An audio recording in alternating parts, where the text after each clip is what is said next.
जिनके चरण में सुर असुर सादर झुकाते शीश को, मेरी विनययुत वंदना उन जिनवीर जगदीश को। मेरी विनययुत वंदना उन जिनवीर जगदीश को। महादेव्या कुक्षिरत्नम शब्दजीतर्वात्मजम् राजचन्द्रमहं वन्दे तत्त्वलोचनदायकम्। जे स्वरूप समजा विना पाम्यो दुःख अनंत, समजाव्यो ते पद नमो श्री सद्गुरु भगवन्। परात्पर गुरुवे नमः। परम्पराचार्य गुरुवे नमः। परम गुरुवे नमः। साक्षात् प्रत्यक्ष सद्गुरुवे नमो नमः। अनंत अनंत भाव भेद थी भरेली भली, अनंत अनंत नाय निक्षेपे व्याख्यानी छे। सकल जगत हित कारिणी हारिणी मोह तारिणी भवाब्धि मोक्ष चारिणी प्रमाणी छे।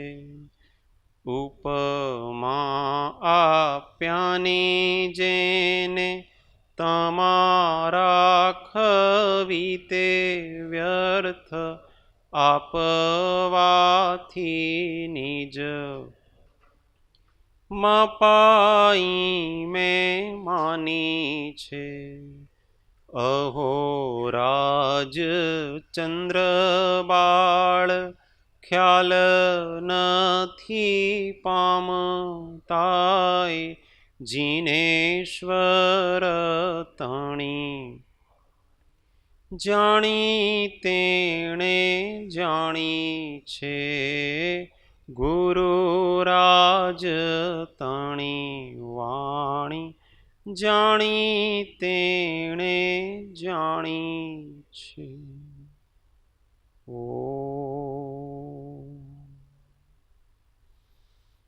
जय सद्गुरु, जय जिनेन्द्र। तत्व चर्चा में परम तत्वज्ञ श्रीमद राजचंद्र वचनामृत पत्रांक 493 अनन्य शरणना आपनार एवा श्री सद्गुरुदेव ने अत्यंत भक्ति थी नमस्कार। पृष्ठ संख्या 395। श्री ज्ञानी पुरुषोए सम्यक दर्शनना मुख्य निवासभूत कया एवा आ 6 पद અત્રે સંક્ષેપમાં જણાવ્યા છે। સમીપ મુક્તિગામી જીવને સહજ વિચારમાં તે સપ્રમાણ થવા યોગ્ય છે, પરમ નિશ્ચયરૂપ જણાવવા યોગ્ય છે। તેનો સર્વ વિભાગે વિસ્તાર થઈ તેના આત્મામાં વિવેક થવા યોગ્ય છે। આ 6 પદ અત્યંત સંદેહ રહિત છે એમ પરમ પુરુષે નિરૂપણ કર્યું છે। એ 6 પદનો વિવેક જીવને સ્વસ્વરૂપ સમજવાને અર્થે કયો છે। અનાદિ સ્વપ્ન દશાને લીધે ઉત્પન્ન થયેલો એવો જીવનો અહંભાવ મમત્વ ભાવ તે નિવૃત્ત થવાને અર્થે આ 6 પદની જ્ઞાની પુરુષોએ દેશના પ્રકાશી છે। તે સ્વપ્ન દશાથી રહિત માત્ર પોતાનું સ્વરૂપ છે એમ જો જીવ પરિણામ કરે તો સહજ માત્રમાં તે જાગૃત થઈ સમ્યક દર્શનને પ્રાપ્ત થાય। સમ્યક દર્શનને પ્રાપ્ત થઈ સ્વ સ્વભાવરૂપ મોક્ષને પામે। કોઈ વિનાશી અશુદ્ધ અને અન્ય એવા ભાવને વિશે તેને હર્ષ શોક સંયોગ ઉત્પન્ન ન થાય। તે વિચારે સ્વસ્વરૂપને વિશે જ શુદ્ધપણો સંપૂર્ણપણું, અવિનાશીપણું, અત્યંત આનંદપણું અંતરરહિત તેના અનુભવમાં આવે છે. સર્વ વિભાવ પર્યાયમાં માત્ર પોતાને અધ્યાસથી એક્યતા થઈ છે, તેથી કેવળ પોતાનું ભિન્નપણું જ છે એમ સ્પષ્ટ, પ્રત્યક્ષ, અત્યંત પ્રત્યક્ષ, અપરોક્ષ તેને અનુભવ થાય છે. વિનાશી અથવા અન્ય પદાર્થના સંયોગને વિશે તેને ઇષ્ટ અનિષ્ટપણો પ્રાપ્ત થતું નથી. જન્મ જરા મરણ રોગાદી બાધા રહિત સંપૂર્ણ મહાત્મ્યનું ઠેકાણું એવું નિજ સ્વરૂપ જાણી વેદી તે કૃતાર્થ થાય છે. અહીંયા સુધી ચર્ચા કરી હતી. હવે આગળ જે પુરુષોને એ છ પદ સપ્રમાણ એવા પરમ પુરુષના વચને આત્માનો નિશ્ચય થયો છે, તે પુરુષો સર્વ સ્વરૂપને પામ્યા છે, આધિ વ્યાધિ ઉપાધિ સર્વ સંગથી રહિત થયા છે, થાય છે અને ભાવિ કાળમાં પણ તેમ જ થશે.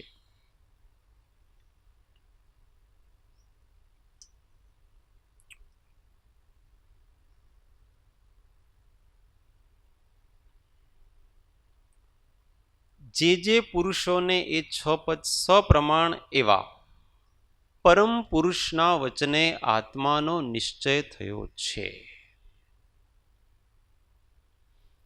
જે પુરુષો એટલે જે आत्मा. पुरुष का मतलब आत्मा होता है. इसका मतलब ये नहीं समझना है कि स्त्रियों को नहीं हो सकता है. स्त्री भी पुरुष है. क्यों पुरुष है?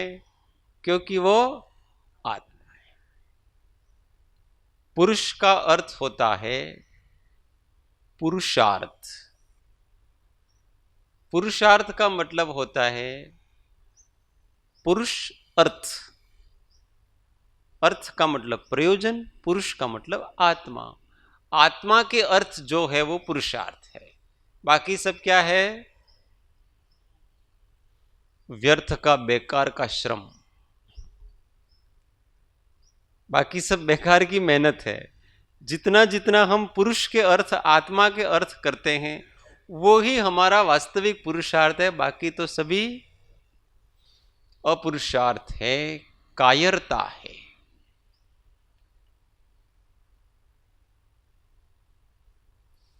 सच्चा वीर तो उसे कहते हैं जो समस्त प्रकार के विषय कषायों का त्याग करके अपने स्वरूप में स्थित होने का उद्यम करता है. वही वीर है. बाकी जो विषय कषायों में लगे हुए वो सभी कायर हैं. कायर क्यों है?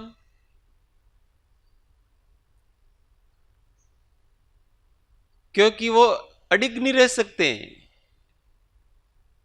वीर पुरुष क्या होते हैं? अडिग रहते हैं.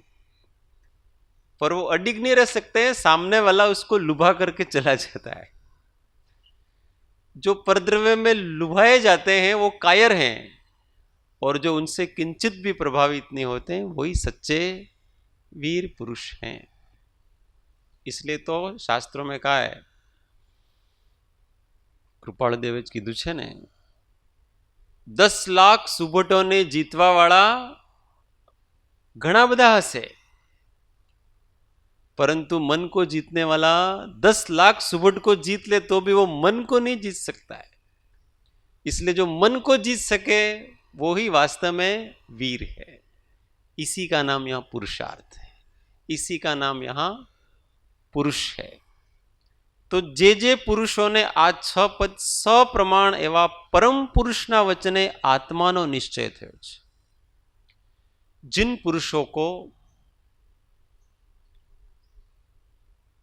इन 6 पद का परम पुरुष के वचन के अनुसार आत्मा का निश्चय हुआ है, 6 पद को जाना, पर किसके आधार से जाना? परम पुरुष सर्वज्ञ ने जिस प्रकार से इसका निरूपण किया है उस प्रकार से अगर किसी को श्रद्धा हुई और उसका निश्चय हुआ,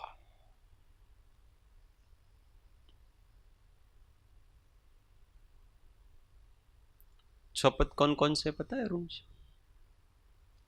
6 पद कौन कौन से हैं पता है आपको? हाँ बोलो. पहला आपका हेल्प करते हैं. आत्मा छे, आत्मा है. दूसरा आत्मा नित्य है। तीसरा, आत्मा करता है। चौथा, आत्मा भोगता है। पांचवा, मोक्ष है। और छठा, मोक्ष। पहला पद है आत्मा है, सबको सप्रमाण है, सबको अनुभव में आ रहा है कि आत्मा, आत्मा मतलब कोई दूर की वस्तु नहीं, मैं हूं, सीधी सीधी बात है ना। फिर दूसरा कौन सा है? आत्मा नित्य है, मैं हमेशा रहता हूं, सबको अनुभव में आता है कि नहीं आता है? आप दिल्ली से आए उस समय भी थे, यहां कोबा में आए तब भी थे, कोबा से फिर कहां चले आप? स्टेच्यू ऑफ यूनिटी, वहां भी थे, फिर वापस आए तब भी हैं, और चले जाएंगे तब भी रहेंगे। ये सब क्या है? आया गया हुआ, और हम, इसका मतलब हम ही तो नित्य हैं। वो जो वो जो बहुत लंबी प्रतिमा है ना, किसकी थी? किसकी प्रतिमा देख के आए आप? द्रव्यम। क्या देख के आए कल? वो बहुत बड़ी मूर्ति किसकी थी? भूल गए हैं? सरदार पटेल। यस, सरदार वल्लभ भाई पटेल, उसकी प्रतिमा देख करके आए। पर अगर आप नहीं होते तो उसको कौन देखता? दिखने वाला बड़ा कि देखने वाला बड़ा? अगर उस समय आंख बंद कर ले तो उस प्रतिमा का क्या महत्व रह जाता है? इसलिए दृश्य का कोई महत्व नहीं है जब तक दृष्टा नहीं है। यहां बहुत सुंदर वस्तु ला करके देखो और कोई देखे नहीं तो देखने वाला। बहनों को होता है, कोई अच्छी साड़ी पहन ली अथवा कुछ गले में हार पहन लिया अथवा कोई अच्छा पहन लेता है ना, तो दूसरे नहीं देखे तो उनको इरिटेशन उनको होता है। अभी तक कहा ही नहीं मेरे को, तू इतना अच्छा कहां से लाई भाई, कौन सी दुकान से लाई, ऐसा कोई कहे नहीं, तब तक वो परेशान रहते हैं।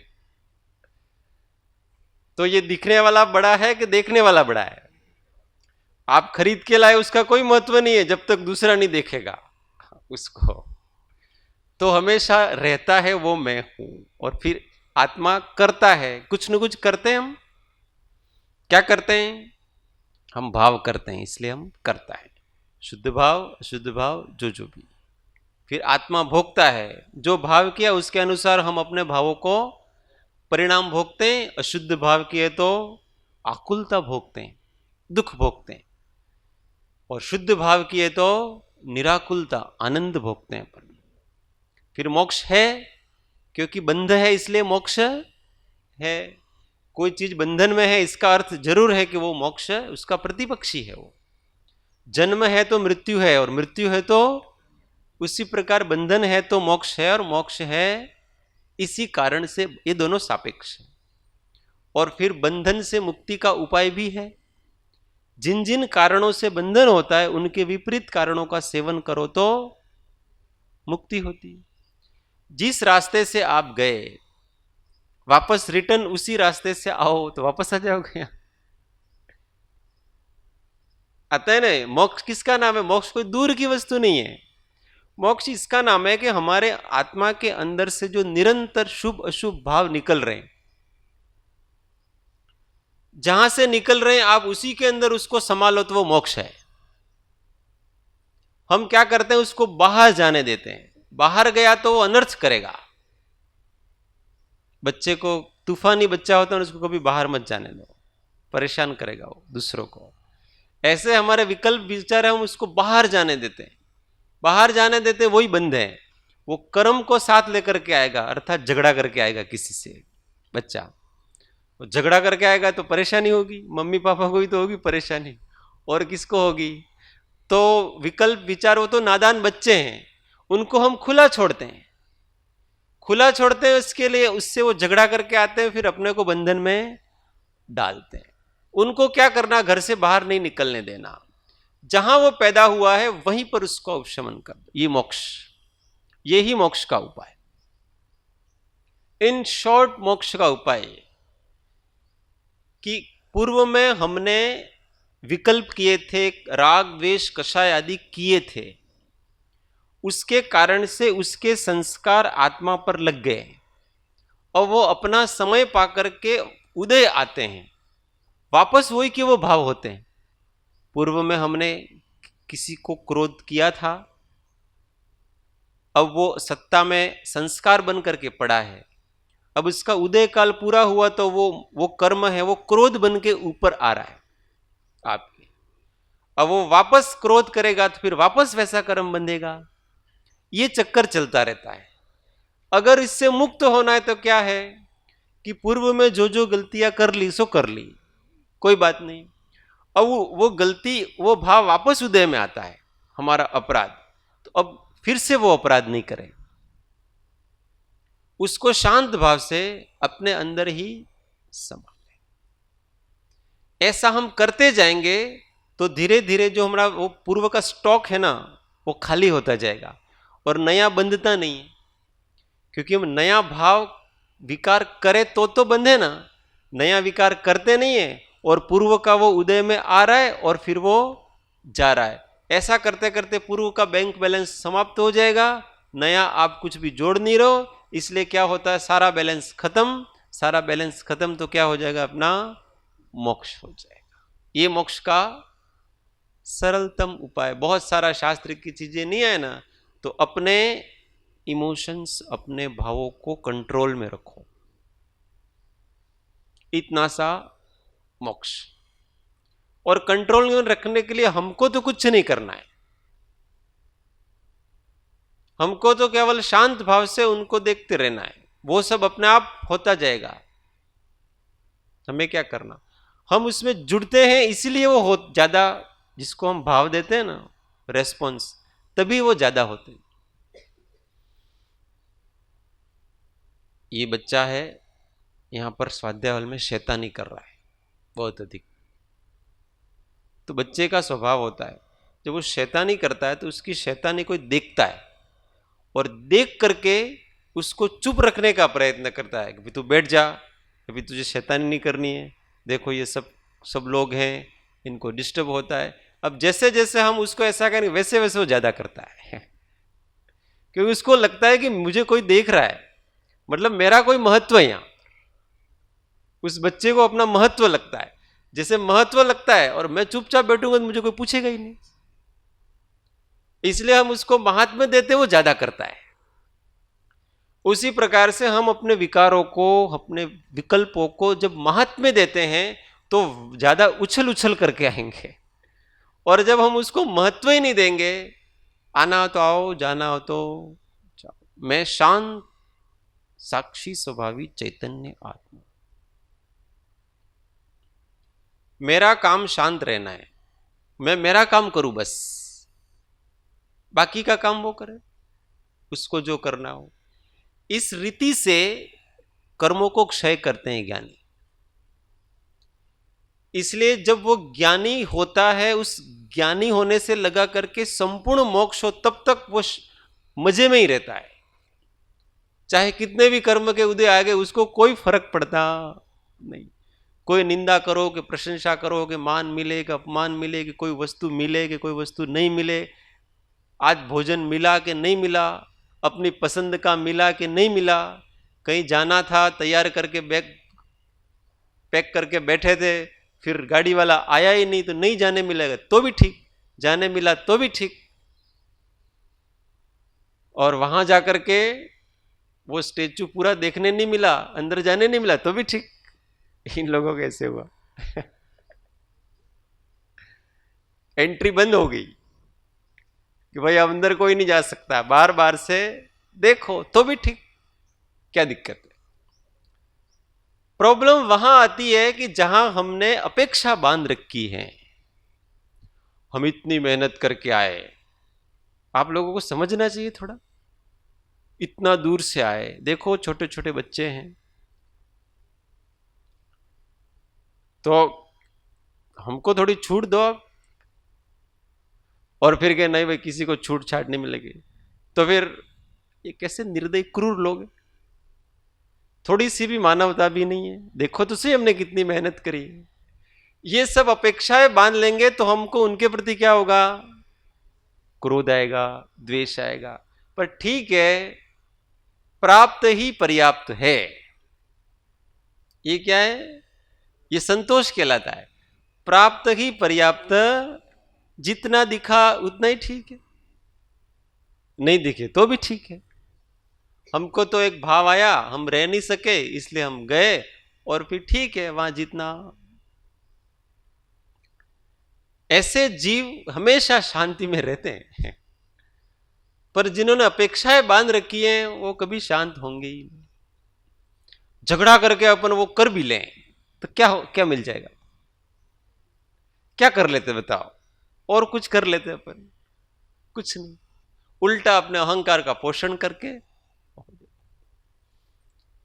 ये मोक्ष मार्गी कहलाते हैं। तो जो मुक्ति के मार्ग पे चलता है उनकी भी इच्छाएं होती हैं, नहीं होती ऐसा नहीं है। उनके अंदर भी जगत की इच्छाएं हैं, भोग आदि की इच्छाएं हैं, परंतु वो इच्छा अगर सहजता से पूरी होती है तो ठीक है, नहीं तो उसके लिए हम कोई किसी को परेशान नहीं करेंगे, कोई लड़ाई झगड़ा नहीं करेंगे, जबरन कुछ नहीं करेंगे, कुछ नहीं, सहजता से जो हो रहा है तो सहज मिला सो दूध बराबर, मांग लिया सो पानी, छीन लिया सो खून बराबर, गोरख बोल्या वाणी। सहज मिलता है वो दूध बराबर। जो सहज भोग होते हैं ज्ञानियों को भी होते हैं। ज्ञानियों की वासनाएं दो प्रकार की होती, एक बंध के लिए, एक भोग के लिए। तो ज्ञानी के लिए बंध की वासना नहीं होती है। जो वासना के दो प्रकार है, एक बंधन के लिए होती है और एक भोग के लिए होती है, अर्थात निर्जरा के लिए होती है। तो बंध के लिए वासना उनके होती ही नहीं है, क्योंकि उनके कर्तापने का भाव नष्ट हो चुका है। और भोग के लिए जो वासना होती है वो भी शेष है, कुछ कर्म उनके बाकी हैं, इसलिए कुछ पुण्य सामग्री वगैरह उनको भोगना है, तो भोग के लिए है, परंतु उसमें उनको आकुलता नहीं है, वो सहज मिलता है, उनको बिना कहे मिलता है। इसलिए वो उसके अनुसार कर तो क्या लेते हैं, जबरन होता है करते भी नहीं है, वो तो हो रहा है बस, ठीक है। कोई बिना मेहनत के होता तो भोग के लिए है, वो फिर निर्जरा उसकी हो जाती है। इतने जागृत रहते हैं कि उसका नया संस्कार नहीं बंधने देते। हो गया, नेकी कर कुएं में डाल, बदी कर भी कुएं में डाल, दोनों नेकी और बदी दोनों को कुएं में, और इसके बाद ऐसा रहता है जैसे कुछ हुआ ही नहीं। ये ज्ञानी का संस्कार नहीं बंधने देने का अर्थ है कि हम कुछ भी करें, जैसे हमने भोजन किया, अपने टेस्ट का भोजन मिला, तो फिर उसकी स्मृति नहीं होनी चाहिए हमको बार बार। कल का भोजन बड़ा टेस्टी था, हो गया, तत्काल उदय आया था, भोग लिया, छुट्टी करो उसकी। पीछे पीछे क्यों घूमते हो? उसके पीछे पीछे घूमते तो हम संस्कार को दृढ़ करते हैं। जो निकाचित कर्म ऐसे बंधते हैं, निकाचित कोई अलग से कर्म नहीं है, पर उसी भोग को बारंबार आप स्मरण करते हो तो निकाचित हो जाता है, दृढ़ हो जाता है वो। और दृढ़ होने के बाद फिर उसको आप कितना भी मेहनत करो, आपको उसको भोग करके ही छुटकारा है। तो जो ज्ञानी भी अज्ञान अवस्था में ऐसे ही कर्म बांधते हैं निकाचित। जब वो अज्ञानी थे उस समय उन्होंने ऐसी भावनाएं की थी तो वो निकाचित बंध गया। अब निकाचित बंध गया तो ज्ञान से भी उनका निवारण नहीं हो सकता। कितना भी ज्ञान लगा ले, कितना भी वैराग लगा ले, उसका निवारण नहीं हो सकता। उसको आपको भोगना है, वो उदय में आएगा और उस अनुरूप आपको करना पड़ेगा। इसी का नाम चारित्र मोह कहलाता।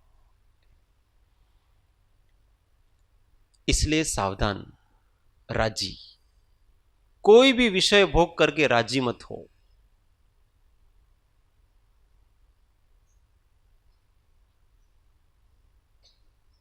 कैसा लगा भाई, आप लोग गए, कैसा लगा? बहुत अच्छा लगा।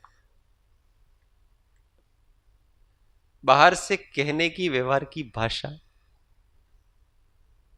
मन बहुत से दिनों से व्याकुलता में था, इच्छा पूरी होगी थोड़ी बाहर घूमने की, अच्छा लगता है। इच्छा पूरी करके कभी भी प्रसन्न मत हो, ये रौद्र ध्यान कहलाता है।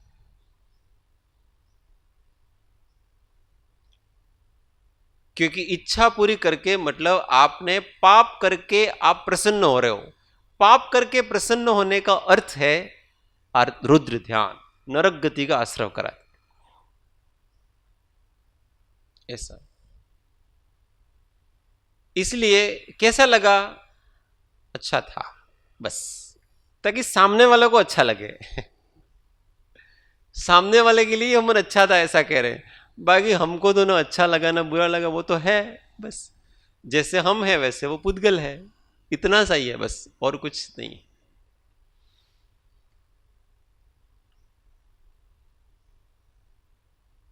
ये सप्रमाण, ऐसे जीव को ये 6 पद सप्रमाण होकर के स्वरूप का निश्चय हुआ है।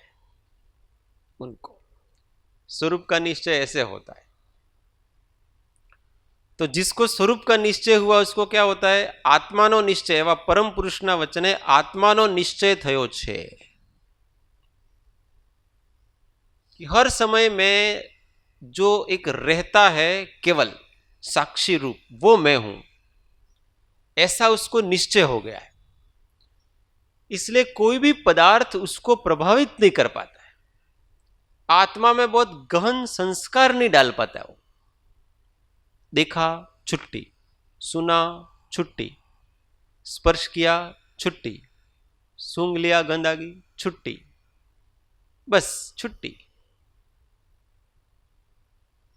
किसी ने प्रशंसा के वचन कहे सुन लिया, बस। निंदा के वचन के सुन लिया, ज्ञान स्वभाव है ना, हम कान बंद नहीं कर सकते। आत्मा सुनेगा जानेगा कुछ तो करेगा ना, पर वो ज्ञेय को ज्ञेय के रूप में जान लिया, छुट्टी। उत्साहित नहीं, जगत के किसी भी विषय में उत्साहित नहीं, निरंतर उदासीनतानो क्रम से वो। दूसरा क्या, 7 पद। सप्तपदी में 7 पद। पहला निरंतर उदासीनतानो क्रम, दूसरा आपको भी याद नहीं, आपको भी याद नहीं, आपको याद करने के लिए कहा भी था। सत्पुरुषनी भक्ति प्रतिमा લીન થાઓ। तीसरा સત્પુરુષોના ચરિત્રોનું ચિંતન કરવું। ચોથા સત્પુરુષોની મુખાકૃતિનું હૃદયથી અવલોકન કરવું। પાંચવા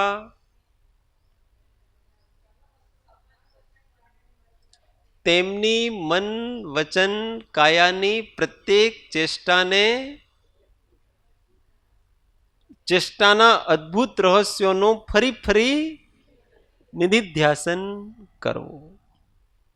और लास्ट वाला क्या है, तेओए सम्मत करेलो सर्वसम्मत कर। अभी याद रखना कुछ कुछ चीजें, बहुत काम की चीजें। तो यहां पहली निरंतर उदासीनतानो क्रम, ज्ञान प्राप्त हो गया आपको। उदासीन का मतलब मायूसी नहीं, अपने अंदर उत्साह के लिए हमें किसी वस्तु अथवा व्यक्ति की जरूरत नहीं पड़े, हम स्वयं ही हमेशा उत्साहित रहें, इसका नाम उदासीनता है। कोई मिलेगा तो मेरे अंदर जरा उत्साह आएगा, ऐसा नहीं।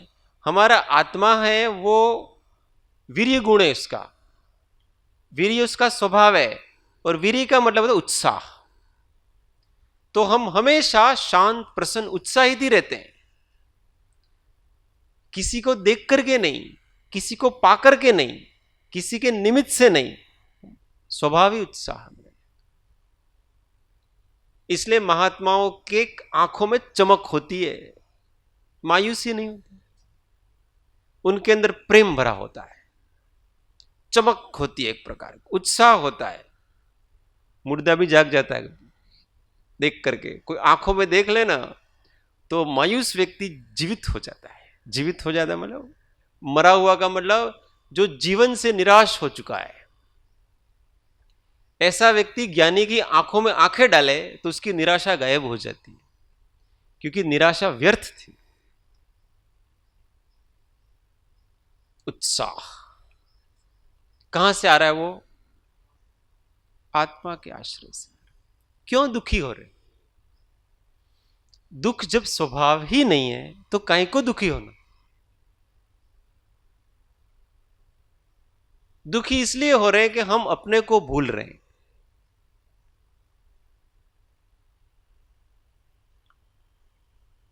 अपने को आप भूल के हैरान हो गया, अपने को आप भूल के हैरान हो गया, माया के जाल में फंसा वीरान हो गया, माया के जाल में फंसा वीरान हो गया।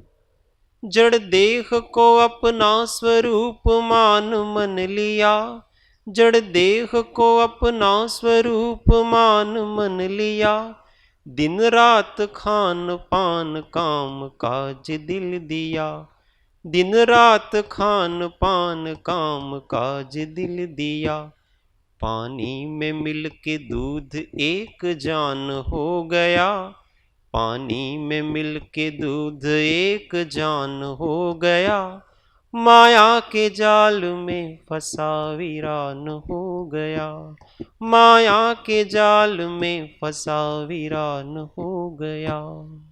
माया, माया किसे कहते हैं? माया का मतलब जो नहीं है। मां मतलब नहीं, या मतलब है। जो नहीं है इसका नाम माया। उसके शब्द में ही उसका अभाव है। जो नहीं है उसकी कल्पना कर करके हम दुखी हो रहे हैं बस। जो है उसका तो हम देखते ही नहीं है। कितनी आश्चर्य की बात है ना। जितने अनात्मीय भाव हैं वो सब है ही नहीं, कल्पना मात्र है। और हम केवल उन्हीं के कारण से दुखी हो रहे। दुख है ही नहीं, दुख केवल माया है, हमको भासित होता है। दुख का कोई अस्तित्व नहीं है, कल्पना कर रखी। क्यों कल्पना कर रहे थे? दुख कहां से होता है पता है? अब उसकी परंपरा में जाओ, मूल में जाओ। दुख इच्छा से पैदा होता है। अपने अनुकूल, अपनी अपेक्षा के अनुकूल नहीं होता तो दुख पैदा होता है। ये बात सबको सर्वसम्मत है कि नहीं? दुख इच्छा से पैदा होता है। इच्छा कहां से पैदा होती? इच्छा कहां से पैदा होती है? कारण क्या है इच्छा का? मेरे को ये चाहिए, मेरे को वो चाहिए, मुझे। इसका क्या कारण है पता है? अज्ञान। क्यों? क्योंकि जीव को ऐसा है कि मैं परिपूर्ण आनंद स्वरूप हूं। ऐसा ज्ञान नहीं है, ऐसा विश्वास नहीं है, ऐसी दृढ़ता नहीं है कि सुख मेरे अंदर ही है, दूसरे परद्रव्यों में कहीं सुख है ही नहीं। परंतु ऐसा ज्ञान नहीं है। इस ज्ञान के अभाव का नाम अज्ञान। अज्ञान तो अज्ञान क्या रहा बताओ? अज्ञान वस्तु क्या रही? वास्तव में जो वस्तु है वो तो ज्ञान ही है। उसका नहीं होना अज्ञान है। तो वो तो एक अभाव स्वरूप वस्तु ठहरी ना। अभाव नाम उसका है जो नहीं है। और जो नहीं है उसी को हम है मान रहे हैं और उसी में दुखी हो रहे हैं। वाह, बड़े बुद्धिमान, महामूर्ख और महामूढ़ जगत के जीव सब आ गए हो इसमें। क्योंकि थोड़ा थोड़ा सुख दुख तो सबको होता है ना। ज्ञानी के अज्ञानी जन सुख दुख रहित न कोई, ज्ञानी वेदे धैर्य थी, अज्ञानी वेदे रोय। सुख दुख सबको होते हैं उदय कर्म का, पर ज्ञानी तो धैर्य से, उसको पता है कि ये कोई वस्तु ही नहीं है। आजकल लोग मन से बहुत परेशान है। हमारा मन है ने એટલું परेशान હોય છે, बहुत आते हैं।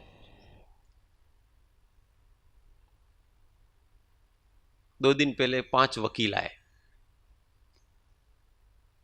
उन्होंने अपनी परेशानी बताई। यहां तक क्यों आए भाई, हमारे यहां तो किसी ने अपराध नहीं किया है। अपराध आपने नहीं किया, हमने किया है। तो क्या अपराध है? हमारा मन है ना वो परेशान हो गया, टेंशन, तनाव, स्ट्रेस, कुछ बता, सब इससे परेशान है। जबकि ये कोई वस्तु ही नहीं है। अगर धीमे से शांति से इसको देखें, कोई मन बताया, कोई बताए तो सही कि मन है क्या। आप कहते हैं मेरे मन में ऐसा चल रहा है, पर वो बताओ कहां है। जिस समय आप बताने जाते हो उस समय वो नहीं रहता है। आप जिसको बता रहे हो ना, ये तो पहले का है। ठहरा के देखो मन को, ठहरता ही नहीं हो। अब जो ठहरता ही नहीं है उसके लिए इतनी सारी परेशानी किस बात की। वो तो आएगा और जाएगा। जो ठहरता है ना उसी पर दृष्टि ठहराओ, ठहरो। जो ठहरता है उसके ऊपर ठहरो। जो नहीं ठहरता है उसके ऊपर काई को ठहरना। मन से क्यों परेशान होना जो मन है ही नहीं। दुख है ही नहीं तो परेशान क्यों ना, दुख से दुखी क्यों होना, आनंद में रहो। ऐसे विराधना करनी पड़ती है। इसकी अज्ञान की विराधना करेंगे तो ज्ञान की आराधना होगी। और इस कारण से यहां कहा है कि जे पुरुषों ने आ 6 पद ने एवं परम पुरुषना वचने आत्मानो निश्चय थयो छे। जो मन के अधीन होकर के नहीं चलता उसको आत्मा का निश्चय हुआ है, अपने साक्षी स्वभाव का निश्चय। वो लोग आए थे तो उनको ऐसा, आपके कोर्ट में साक्षी शब्द खूब चलता है। साक्षी वैसे चलता है ना कोर्ट, बस वही तुम हो। इतना अच्छा लगा उनको, बहुत अच्छा। हमको तो छोटे से भी धर्म समझा दिया भाई। वास्तव में हम वही है। हम दूसरों को साक्षी मानते हैं पर वो दूसरे साक्षी नहीं है, हम साक्षी। और साक्षी का अर्थ ये होता है कि जो दोनों पक्ष में से किसी पक्ष में नहीं है पर केवल वहां था, वो केवल वहां उपस्थित था, किसी पक्ष में नहीं था। पक्ष में साक्षी नहीं हो सकता, को निष्पक्ष होता है उसी का नाम साक्षी। इसलिए थर्ड पर्सन साक्षी होता है। इसलिए जो क्रिया कर रहे हैं मन वचन का है कि क्रिया, और क्रिया जिसके लिए कर रहे हैं वो दोनों पक्ष हैं। और उन दोनों को देखने वाला वो साक्षी, वो हम है। भोजन और भोजन को करने वाला वो दोनों पक्ष हैं। क्योंकि हमारा जो विकारी व्यक्तित्व है वो भाव करता है भोजन का, विषय का, और फिर वो द्रव्य होते हैं वो अपने अंदर मन काय आदि की क्रिया से जाते हैं। और उन दोनों को जो देखता है वो मैं हूं। बस ऐसी दृष्टि रहे तो ऐसा होता है। ते पुरुषो सर्व स्वरूप ने पाम्या छे। वो हमेशा हर जगह आनंद में सर्वस्वरूप। कहीं भी जाओ हमारा स्वरूप हमारे से अलग होता ही नहीं। यहां बैठे तब भी हमारा साक्षी भाव है कि नहीं, ज्ञान भाव। ट्रेन में बैठेंगे तब रहेगा कि नहीं रहेगा, और रेलवे स्टेशन पे उतरेंगे तब हमारा भाव वो रहेगा कि नहीं रहेगा। हम कहते हैं कि हमारा घणी उपाधियों होय छे, उपाधि में भूली जवाय छे। हम भूल जाते हैं तो भी हम रहते हैं। उस विस्मृति को स्मरण में रखो। हम भूलें कि याद करें, पर हम तो रहते ही हैं। तो ये हमारा कितना अच्छा मित्र है, हमारा आत्मा हम ही है जिसका, कि हम उसको याद करें कि भूले पर वो हमारा साथ नहीं छोड़ता है। तो क्यों नहीं हम उसी को रिस्पॉन्स दें ना ज्यादा। बाकी लोगों को, बाकी जो जिसको हम जगत के लोगों को बनाते हैं ना मित्र वगैरह सारे, तो अगर आप उनको थोड़े दिन बात नहीं करो वो नाराज हो जाएंगे आपसे, हो ही जाएंगे नाराज, स्वाभाविक है नाराज हो जाएंगे और मित्रता छोड़ देंगे आपकी। क्यों? आप अपनी मम्मी से बच्चा 2 दिन बात नहीं करे ना, मम्मी को लगता बिगड़ गया है, ऐसा लगता है उसको। तो उनके लिए मेहनत करनी पड़ती है। आप उनको रेस्पॉन्स देंगे तो आपको वो देंगे, पर हमारा ये जो ज्ञान भाव है वो कितना अच्छा है कि आप उसको याद करोगे नहीं करो, वो हमेशा रहेगा अपने साथ। इसलिए अज्ञानी भी ज्ञानी है, उसको ज्ञान नहीं है कि मैं ज्ञान स्वभावी हूं, बस इतनी सी त्रुटि है उसकी, परंतु वो ज्ञान स्वभावी तो है ही हर समय। अगर उस दृष्टि से देखो तो इस जगत में कोई अज्ञानी नहीं है, क्योंकि सब ज्ञान स्वभावी। तो हम अज्ञानी किसको कहें? बस मैं ज्ञान स्वभावी हूं इसका बोध नहीं है। बालक, जगत के जीव, अज्ञानी जीव को बालक कहते हैं। बालक को बोध नहीं होता, इसलिए हम उसको क्या कहते हैं? अबोध। ऐसे जिसको अपने ज्ञान स्वभाव का बोध नहीं होता, इसलिए हम उसको कहते हैं कि अज्ञानी अर्थात अबोध है। और जिसको हमेशा अपने ज्ञान स्वभाव का बोध होता है, वो हमेशा कमल की तरह खिला रहता है। हर परिस्थिति में कहीं कोई प्रॉब्लम उसके आगे आती नहीं है। आदि व्याधि उपाधि सर्व संग थी रहित थया छे। जिसको इस प्रकार का बोध है वो क्या? आदि। आदि का मतलब होता है मानसिक टेंशन, उसको आदि कहते हैं। मानसिक रोग जो आजकल बहुत ज्यादा है। व्याधि का मतलब होता है शारीरिक रोग, और उपाधि का मतलब होता है जिम्मेदारियां। आदि, व्याधि और उपाधि। आदि का मतलब मानसिक रोग, मानसिक तनाव, और व्याधि का मतलब शारीरिक रोग, और उपाधि का मतलब जिम्मेदारियां। उप आदि जो तनाव के समीप है, वो तनाव देते हैं। जितनी उपाधियां हैं ना, वो सब तनाव देते हैं। जगत की जितनी जिम्मेदारियां हैं वो सब उपाधियां हैं, और वो सब तनाव और दुख का कारण है। जब तक निरुपाधिक चैतन्य है, उसका ज्ञान नहीं होता, ये उपाधियां रहती हैं। क्योंकि हर एक व्यक्ति अपने आप को इस पर्याय जितना मानता है, और पर्याय जितना मानता है इसीलिए वो व्यक्ति अपने आप को पिता मानता है, पुत्र मानता है, पत्नी मानता है, मित्र मानता है, और भी जितने संबंध हैं। कोई व्यापारी मानता है, कोई अपने आप को कलेक्टर मानता है, कोई सैनिक मानता है, कोई प्रधानमंत्री मानता है। ये सब मान रखा है ना, वो किस लिए? सब उपाधियां हैं।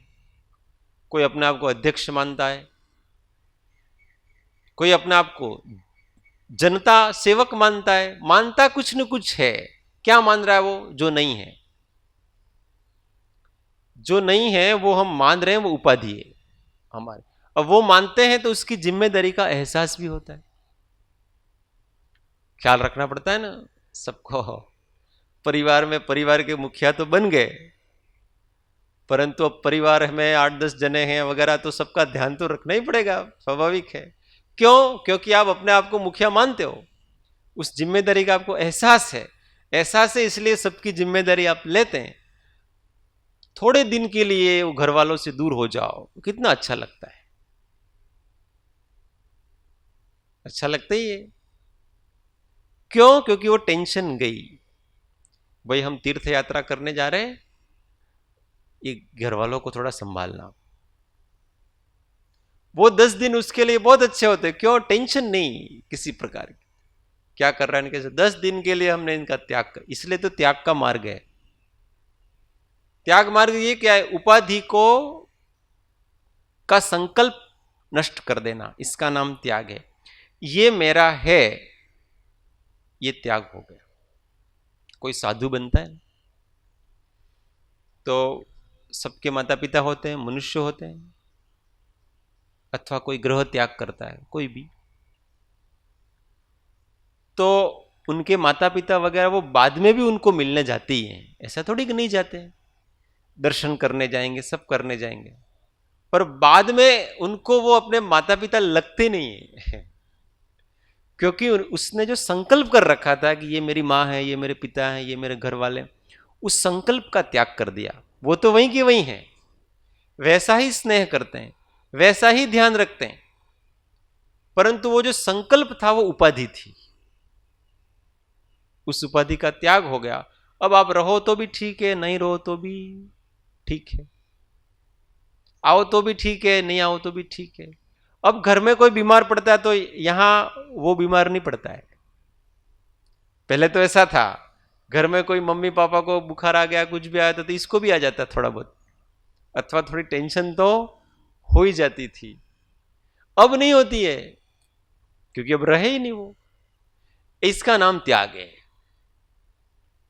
अगर मूर्छा ममत्व का त्याग कर दिया तो हमको उनके संबंधी कोई चिंता नहीं होगी, कर्तव्य का बोध रहता है बस।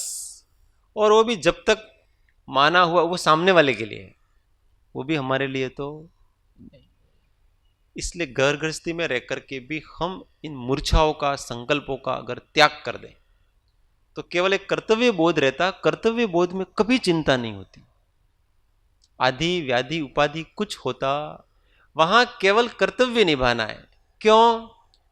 पूर्व का कुछ बांध रखा है, उसको लौटाना है, बस इतनी सी बात है। इससे अधिक बहुत कुछ होता नहीं। इसलिए सबको लौटाने के लिए है सारा, और बड़े स्नेह से लौटाना। ऐसा नहीं कि हमने किसी के पास उधार तो लिए, और सामान्यतः ऐसा ही होता है कि जब देने की बारी आती है ना वापस, उसको बड़ा जोर पड़ता है। प्रेम से नहीं देता वो, हमको प्रेम से देना। आपने इतने दिन तक दिया, मैंने इसका उपयोग किया, मुझे बहुत अच्छा लगा, अब आपका आपके पास है, अब मैं मुक्त होना चाहता हूं। जे जे परमाणु आ जगतમાં ભેગા કર્યા છે તે બધા સર્વને આપી દઈને મુક્ત થવું છે, ऐसा कृपालुदेव ने लिखा है। उसको ऐसा लगना चाहिए कि ये मेरे को दे रहा है, ये मेरे को पटक नहीं रहा है ऐसा एहसास होना चाहिए। गृहस्थी में जीना है ना, वो तलवार की धार पर चल रहे हैं, जैसे दो धारी तार। आपको स्नेह वात्सल्य प्रेम भी रखना है, और आपको डिस्कनेक्ट भी रहना है। ये दोनों एक साथ रखना वो इतना कठिन काम है, परंतु अगर वास्तव में तत्व का बोध हो गया तो ये इतना सरल काम है, इससे सरल कोई काम है नहीं। इसलिए कहते हैं कि ते पुरुषो सर्व स्वरूप ने पामा छे, आदि व्याधि उपाधि सर्व संग रहित थया छे, थाय छे। पूर्व में भी इस प्रकार के अपने अस्तित्व का बोध करके आत्मज्ञान और आत्म समाधि के द्वारा वो सर्वसंग से रहित हुए। वर्तमान में भी इसी बोध से होते हैं, और भावी काल में भी इसी ज्ञान से होंगे। इसलिए यही करना योग्य है।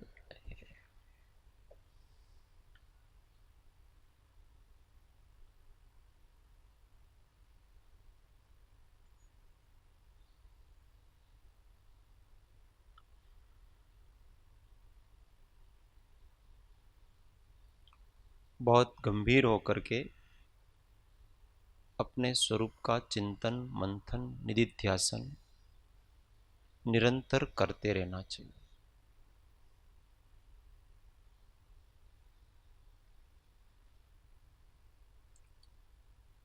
जब तक अपना स्वरूप का, अपने अस्तित्व का तथारूप भान नहीं होता, तब तक उसका इतना गहराई से चिंतन मंथन निधिध्यासन 24 घंटे करते रहो। और ईमानदारी से अगर हमने इसको केवल 6 महीने ही अभ्यास किया, गारंटेड अपने अस्तित्व का भास होगा। पर बहुत ईमानदारी से करना होता है इसको, सब करते करते करना, कुछ मत छोड़ो, सब करते करते करो।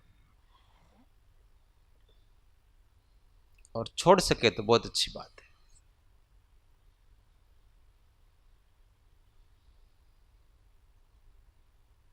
मेरो मन अनत कहाँ सुख पावे, मेरो मन अनत कहाँ सुख पावे। जैसे पंछी उड़े जहाज को, जैसे पंछी उड़े जहाज को, फिर जहाज पर आवे मेरो मन, अनत कहाँ सुख पावे।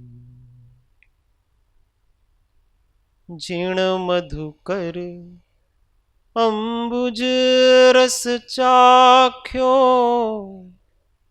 जीर्ण मधुकर अम्बुज रस चाख्यो, क्यों करील फल खावे।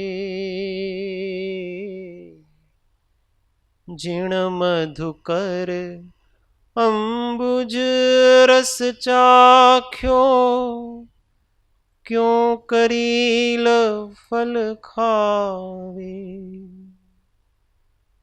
सूरदास प्रभु कामधेनु तजी, छेरी कौन दुहावे मेरो मन, अनत कहाँ सुख पावे। मेरो मन अनत कहाँ सुख पावे। सद्गुरु परम कृपाळु त्रिलोकनाथ की, सब संतन की जय। आनंद बन ओम। 1 मिनट मौन आत्म अनुसंधान।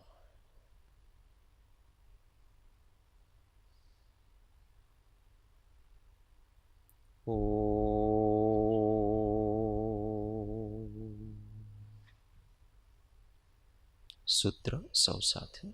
હું આત્મા છું, આપનો સેવક છું, સૌનો મિત્ર છું।